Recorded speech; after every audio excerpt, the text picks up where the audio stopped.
시장의 잔주름까지 들여다보는 시간입니다. 시장 클로즈업. 자, 시장의 테마를 잘 따라가면 우리는 큰 수익을 노릴 수가 있습니다. 그래서 준비한 시간이죠. 김동희의 지금 테마는 글로벌 인베스트먼트 김동희 대표 나와 있습니다. 어서 오세요. 네, 안녕하세요. 네, 반갑습니다. 자, 제가 그 오프닝에서 미리 공개를 해드렸는데 DMZ라고 부르는 이 비무장지대 관련 테마가 또 있다고 해서 오늘 소개해 주신다고요? 네, 그렇습니다. 최근에 이제 경협주들이 네. 뭐 잘 아시겠지만 오늘 흐름을 보셔도 그렇고요. 좀 산발적이죠. 그러니까 전체적으로 다 같이 올라가는 이러한 흐름에서 최근 들어서는 이슈가 있는 종목군별로 산발적으로 이제 올라가는 이러한 흐름이기 때문에 올라갈 때 따라잡으면 물리게 돼 있습니다. 그렇기 때문에 네. 오늘처럼 이제 조정을 받을 때 다음 주 정도를 대비해서 충분히 이제 이슈가 나올 수 있는 그러한 종목군들을 저점에 선점하자라는 이런 차원에서 좀 오늘 관련된 이슈들을 좀 말씀드릴 텐데 네. 일단은 이 DMZ 테마를 말씀드리는 이유는 다음 주에 일정이 줄줄이 있습니다. 네. 이제 여러분 잘 아시다시피 6월 12일에 이제 북미 정상회담이 있죠. 여기서 종전 선언을 하게 될 것이 거의 지금 확실시 네네. 기정사실화되고 있는 이러한 분위기인데 종전 선언을 하게 되면 지금은 휴전 상태잖아요. 네. 그렇기 때문에 38선은 우리가 휴전선으로 휴전선이라고 얘기를 하고 있는데 이 38선을 중심으로 해서 DMZ에서 남북 간에 중무장을 해서 대치하고 있는 상황인데 그렇죠. 네. 바로 그러한 상황과 종전선언은 모순되는 이러한 상황으로 대치될 수밖에 없습니다. 그렇기 때문에 종전선언 이후에는 어떤 식으로든 이 비무장지대 DMZ에 대한 논의가 활발하게 일어날 수밖에 없다. 그리고 또 한 가지 이제 2월 12일 뒤에 이틀 뒤인 6월 14일에는 네. 남북 장성급 회담이 준비가 돼 있습니다. 네네. 남북 장성급 회담에서는 주된 의제가 하나죠. 바로 이 DMZ를 어떻게 할 것인가라는 부분이고 DMZ 내에서 중화기, 철수 등이 1순위로 지금 1순위 의제로 논의될 것으로 지금 예상이 되고 있는 그러한 무기를 상황이다. 없애는 방안을. 그렇죠. 네. 그리고 또 한 가지 또 여기다가 보탠 것이 지난 6일 날 문재인 대통령께서 남북 관계가 개선되면 비무장 지대 내에 유해 발굴을 그 어떤 사업보다 먼저 추진하겠다라고 네. 이미 말씀을 하셨기 때문에 이러한 부분과 더불어서 다음 주에 줄줄이 이제 DMZ 관련 이슈가 존재하고 있는 상황이기 때문에 오늘 정도 조정을 받을 때 선점해 보는 것도 바람직한 그런 투자 전략이다라고 좀 말씀드리겠습니다. 네, 알겠습니다. 자, 그렇다면은 우리가 그 철도 관련주를 딱 맞이했을 때는 일단 기차를 만드는 업종, 뭐 그리고 레일을 만드는 업종, 또 철도에 있는 어떤 시스템을 그 보완하는 업종들 이렇게 나눠봤었는데 그럼 비무장지대에도 이렇게 좀 연관된 업종들이 있는 거예요, 지금? 그렇습니다. 이제 두 가지 좀 섹터, 네네. 업종이라기보다는 이제 두 가지 방향성을 좀 말씀드리면 네네. 사업의 방향성을 말씀드리면 이제 첫 번째는 어찌됐든 간에 이제 DMZ를 잘 좀 손질해서 보존을 하던 개발하던 간에 선행돼야 될 부분들은 먼저 지뢰 제거 부분이 있겠죠. 아, 네. 이 지뢰 제거가 이제 먼저 선행이 돼야 되는 그러한 부분이기 때문에 첫 번째로 이 부분을 좀 말씀드리면 이제 지난 60년 동안 계속해서 지뢰를 묻어왔습니다. 그래서 지금 수백만 개의 지뢰가 묻혀 있을 것으로 이렇게 예상이 되고 있는 상황인데 전 세계 어느 지역에도 이 정도 천문학적 수량의 지뢰가 묻혀 있질 않죠. 그러니까 이게 어느 정도 수량인지 이제 그동안 이제 이런 작업을 해온 적이 없기 때문에 제가 어떤 그 연구 결과를 한번 봤는데 지금까지는 지뢰를 제거하기 위해서 인력이 직접 투입돼서 제거를 하잖아요. 사람이 그렇죠. 없앴다는 거죠? 네, 근데 이제 사람이 지금처럼 이제 국방부에서 가용한 인력들을 동원해서 네네. 만약에 지뢰 제거를 하면 800년 정도가 걸린다라는 이러한 그 연구 결과도 있습니다. 그만큼 이제 어마어마한 양의 지뢰가 묻혀 있다라고 좀 볼 수가 네. 있는데 그렇기 때문에 좀 안전하고 신속하게 지뢰를 제거하기 위해서는 뭐 로봇, 지뢰 제거 관련 로봇이 이용될 것이 이제 분명하죠. 그리고 네. 지금 뭐 이런 로봇들이 지금 개발된 상태고 방위산업청에서도 2019년도부터 이 지뢰 제거 로봇을 전력화하겠다라고 이렇게 발표를 한 그러한 상황이기 때문에 네. 뭐 관련주로는 이제 유진 로봇, 퍼스텍, 웰크론 뭐 이런 종목군들이 있습니다만 이 섹터는 이미 며칠 전에 현충일을 전후해서 크게 올랐습니다. 그래서 네. 이 부분은 좀 오늘 논제에서 좀 제외를 시키고요. 네, 지금 이거 사실 사람 얘기는 아니라는 말씀이시죠? 그렇죠. 네네. 그래서 오늘 좀 중요하게 보셔야 될 부분들은 지뢰 제거 부분이 아니라 네. DMZ 평화생태공원 그러한 부분이 되겠습니다. 이 지뢰 제거한 이후의 일이네요. 저 이제 뭐 지뢰 제거를 하던 그렇지 않던지 간에 네네. 어쨌든 뭐 보존하는 형태고 지금 현재 가용한 토지에서 있을 수 있는 그러한 부분들이기 때문에 이 DMZ 평화생태공원에 관련된 이슈 부분을 말씀드릴 텐데요. 또 중요한 거는 이게 지금 새롭게 논의돼서 진척돼야 될 그러한 부분들이 아니라 네. 이미 연구가 됐던 그러한 부분들입니다. 그래서 그래요? 정부에서 이미 2014년도에 DMZ 평화생태공원 조성을 위해서 이제 이러한 부분들을 정부에서 계획을 했었죠. 그래서 이제 그 비무장지대 내에 남북한 주민이 자유롭게 왔다 갔다 하면서 이제 평화공원 왔다 갔다 할 수 있는 평화공원을 만들어서 관광 명소로 키우겠다라는 이러한 계획들을 이미 2014년도에 발표하고 업체들도 이제 섭외를 했었습니다. 네네. 그런데 이제 그 이후에 박근혜 정부 들어서 남북 관계가 경색되면서 이제 이러한 계획이 중단이 됐었죠.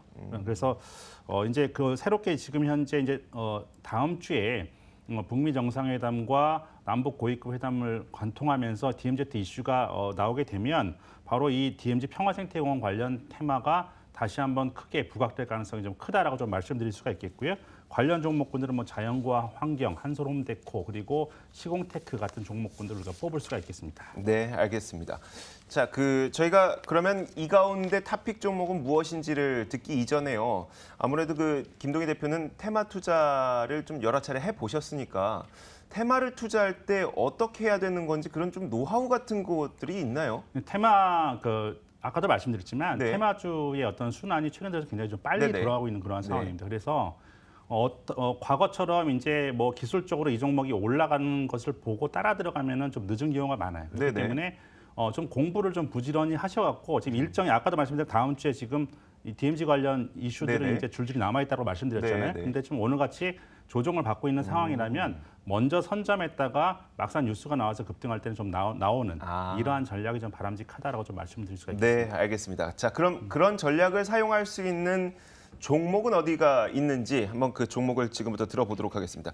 일단 전체적인 관련주부터 다 말씀해 주시고 그 가운데 탑픽을 아까 말씀드렸던 네네. 뭐 그 종목 아까 말씀드린 한솔홈데코라든지 아니면은 그리고 자연과 환경, 시공테크 같은 종목이 있는데 오늘 탑픽으로 좀 말씀드리고 싶은 종목은 시공테크입니다. 시공테크요. 네, 그 올은 제일 못 올랐고요. 네네. 사실상 중요한 남북 경협주임에도 불구하고 시공테크는 거의 시장의 주목을 받지 못하면서 오른 네. 게 없어요. 그리고 오늘도 조정을 좀 받고 있는 상태이기 때문에 조정 받을 때 네. 들어가자. 그리고 시장에서 관심을 받기 전에 들어가서 막상 시장에 관심을 받게 되면 나오는 전략이 좀 바람직하다라고 좀 말씀을 드릴 수가 있겠고요. 뭐 좀 말씀을 나온 김에 네네. 종목에 대해서 기업 얘기 내용도 드릴까요? 한번 들어보죠. 일단은 말씀드렸듯이 가장 저평가된 남북 경협주 가운데 한 종목입니다. 기본적으로 경협 테마를 빼고서라도 이 종목의 펀더멘탈만 가도 10,000원은 가 있어야 될 종목이에요. 그렇기 때문에 꼭 이 남북 경협 이슈를 빼고도 저평가 있는 상태이기 때문에 여러분들이 장기 투자로 적합한 종목이다라고 좀 말씀드릴 수가 있겠고요. 네. 제가 지난주에 같은 경우에는 이제 시공테크를 자회사의 모멘텀으로 좀 상장 모멘텀으로 교육 좀 관련 모멘텀으로. 말씀드렸잖아요. 네. 근데 이제 오늘은 이 DMZ 관련해서 가장 선두에 있는 종목이다라고 좀 말씀을 드릴 수 있는 부분들이 일단은 박물관, 테마파크, 공원 이런 쪽에 전시 쪽에서는 뭐 독점적 기업입니다. 네. 관련 경쟁 상대인 기업이 없어요. 그렇기 때문에 다음 주에 DMZ 관련해서 평화생태공원 관련해서 얘기가 나오면 무조건적으로 가장 크게 수혜를 입을 수밖에 없는 종목이 시공테크다라고 좀 말씀드릴 수가 있겠고요. 제가 독보적인 그런 이 부분이 그냥 일단 그냥 뭐 어떤 건설 노하우 정도 수준이 아니라 여러 가지 지적 재산권을 보유하고 있어야 되는 그런 부분입니다. 그런데 시공테크는 특허를 비롯해서 한 90여 건의 상당히 많은 지적 재산권을 좀 보유하고 있는 그러한 상태이고요. 히스토리가 있죠. 그래서 전시, 공공 분야에서 대규모 전시, 조경 설계 이런 분야에서 대규모 공공 사업을 수주한 경험이 뭐 상당히 풍부한 업체입니다. 네. 그리고 또 한 가지 중요한 히스토리는 직접적으로 연관성이 있을 수밖에 없는 부분들이 아까 2014년 당시에 정부에서 DMZ 평화생태공원을 계획했었다고 말씀드렸는데 네네. 이 당시 입찰했던 업체예요. 시공테크가. 그렇기 때문에 직접적으로 만약에 향후에 사업이 전개가 된다면 시공테크가 이제 들어갈 수밖에 없는 그런 상황이고요. 입찰까지 했다는 건 그 사업을 그렇죠. 구체적으로는 아니더라도 준비는 했다는 이야기네요. 준비가 돼 있는 업체라고 볼 수 있죠. 아까도 말씀드렸지만 공모를 만들게 되면 이쪽 분야에 있어서는 뭐 경쟁할 수 있는 상대가 없기 네네. 때문에 최소한의 어떠한 부분이라도 이득을 얻을 수밖에 없는 그러한 관련 업체다라고 좀 볼 수 있겠고요. 네. 이 시공테크 같은 경우에는 제가 지난주에도 말씀드렸듯이 자회사 좀 모멘텀이 있는 그런 업체이죠. 자회사 네. 모멘텀이 있으면서 이제 아이스크림 홈런, 굉장히 알짜 자회사라고 말씀드렸는데 이것이 이제 올해 상장이 예정돼 있는 그러한 상황입니다. 그래서 자회사 모멘텀도 갖고 있는 그러한 상태고 또 하나는 이제 그 인테리어 관련된 사업을 영위하고 있기 때문에 이제 삼성전자가 이제 스마트 인테리어, 4차 산업과 인테리어를 결합시킨 그러한 분야다라고 말씀드렸는데 이제 삼성전자가 이제 신성장 동력으로 이쪽에 진출하기로 했는데 시공테크와 또 파트너가 된 그러한 상황이죠. 그렇기 네. 때문에 스마트 인테리어와도 관련된 그러한 종목이다라고 좀 말씀을 드릴 수가 있겠고. 실질적으로 지금 현재 그 PER이 작년 말 실적 기준으로 봤을 때요. 한 몇 배인가요? 7배 정도 수준에 불과해요. 7배 정도. 네, 그래서 좀 저평가 상태다라고 좀 볼 수 있겠고 아까도 말씀드렸지만 따라가는 이러한 매매는 좀 안 됩니다. 좀 그 지금 올라간다고 해서 여러분 바로 쫓아가는 이러한 것보다는 저점에서 이렇게 좀 그 매집해 나간다고 생각하시고 조정심하다가 좀 모아가시면 다음 주에 이슈가 있어서 좀 크게 올라갔을 때 여러분들이 좀 수익을 낼 수 있다라고 말씀드릴 수가 있겠고 다시 한번 말씀드리지만 지금 따라잡는 것보다는 저점에서 매수하는 그러한 전략이 바람직하다라고 좀 말씀드릴 수가 있겠고 아까 제가 초반에 한 10,000원 정도는 장기적으로 좀 네네. 가야 된다라고 좀 말씀드렸죠. 그래서 목표가는 그걸 좀 상회하는 선이 한 11,000원 정도, 손절가는 7,300원 정도 선을 설정해 드리도록 하겠습니다. 네, 알겠습니다. 자, 그럼 얼마에 사는 것이 좋을까? 사실 지금은 8,600원 정도에서 거래가 되고 있거든요. 되게 특이한 게 말씀하셨던 대로 대북 관련주다 보니까 그 대북 관련주 함께 이제 큰 폭으로 하락했을 때 네. 있었잖아요. 취소됐을 때 5월 25일. 그쯤에는 또 이 종목도 같이 한 7,200원 정도까지 내려갔더라고요. 사실 이때 샀으면 참 좋았겠다는 생각이 들면서도 이미 시간은 지나갔으니까 네. 언제쯤에서 매수해 볼까요? 제가 아까 저 방송 전에 이 종목을 이제 원고를 보내고 가져올 때마다 한 3% 정도 조정을 받았던 네네. 그런 구간인데 지금 뭐 플러스가 전환되기를 했습니다만 한 8,000원대 초반 정도 수준이라면 무난하게 좀 매수 들어가셔도 뭐 저점이 7,000원대 초반이지만 이거는 지난번에 여러 가지 좀 안 좋은 이슈들이 있을 때 대북 관련주가 다 몰락했을 때 그 네네. 가격이거든요. 그러니까 8,000원 정도 초반선이면 좀 무난한 형태가 되겠다라고 좀 말씀드릴 수가 있겠고요. 짧게 보시는 분들은 9,000원대 후반, 좀 길게 보시는 분들은 아까 말씀드렸듯이 한 수개월 놓고 보신다면 11,000원 정도 수준까지 좀 보셔도 되겠습니다. 11,000원까지 보시는 분들은 자회사의 상장 모멘텀까지 경험하고 싶으신 그렇죠. 분들은 그렇게 하시고 그리고 대북 관련 이슈만 경험하고 싶으신 분들은 한 9,000원대 후반까지 들고 계시면 될 것 같습니다. 자, 알겠습니다. DMZ 관련 탑픽주로 시공테크 꼽아주셨고요. 지금까지 글로벌 인베스트먼트 김동희 대표와 함께 이야기를 나눠봤습니다. 오늘 말씀 고맙습니다. 네, 감사합니다.